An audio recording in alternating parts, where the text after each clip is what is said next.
ខ្ញុំគិតថាអូនជាស្រីមានសំ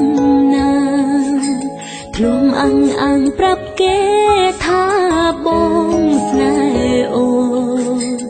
ហើយវាជាស្នេហាដែលគ្មានថ្ងៃសូន្យ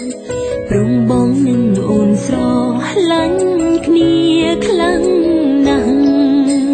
តែមកដល់ពេលនេះអ្វីប្រែរាល់ថ្ងៃអូនទ្រាំរួប្រឆាំងការពិតបងលែងទុកអូនជា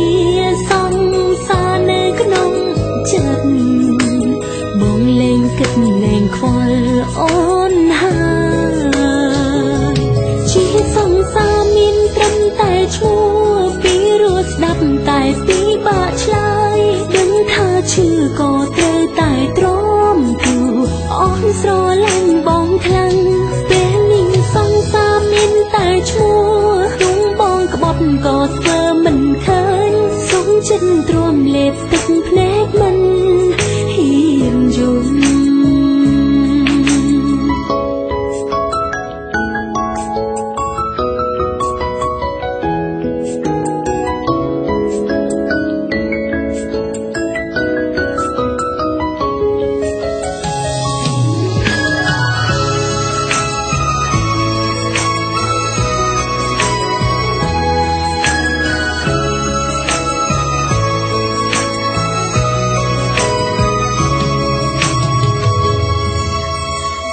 ធ្លាប់សំបាយគ្នា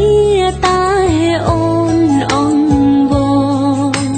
លន់តួហូរទឹកភ្នែកសុំឲ្យបងក្បែរ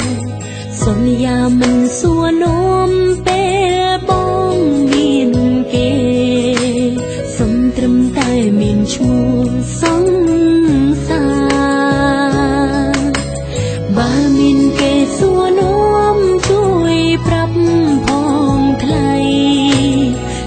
រាល់ថ្ងៃយើងនៅតែស្រឡាញ់គ្នាទោះជាបងអន់ចិត្តក៏កុំប្រាប់អីណាប្រាប់គេថាយើងនៅដូចមុនជាសង្សារមានត្រឹមតែឈ្មោះពីរសស្ដាប់តែពីបាក់ឆ្លើយដឹងថាឈឺក៏ត្រូវតែទ្រាំព្រោះអូនស្រឡាញ់បងខ្លាំងពេលនេះសង្សារមានតែឈ្មោះក្នុងបងក្បត់ក៏ស្ទើរមិនឃើញសុំចិត្តទ្រាំលេបទឹកភ្នែកមិនហ៊ានយល់ជាសង្សារមានត្រឹមតែឈ្មោះពីរសស្ដាប់តែពីបាក់ឆ្លើយដឹងថាឈឺក៏ត្រូវតែទ្រាំព្រោះអូនស្រ